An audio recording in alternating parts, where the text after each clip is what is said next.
bitta laykni jalka qilmanglar. Hech kim ko'tarmagan, hech kim qiziqmagan bitta tema bor.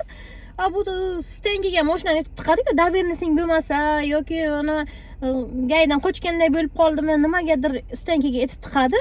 Mana shu men noto'g'ri deb o'ylayman. U stengani o'zi paxta dala bo'lib yotibdi.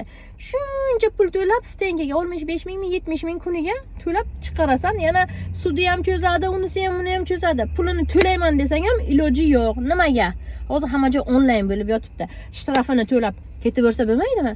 Nimaga shuni bir ko'rib chiqmaysizlar? Shuni boshqa davlatlarga mana borganmiz, Rossiyaga ham pulini to'laysan, stenga qilmaydi, olib ketaverasan. Stengani o'zi paxta dala.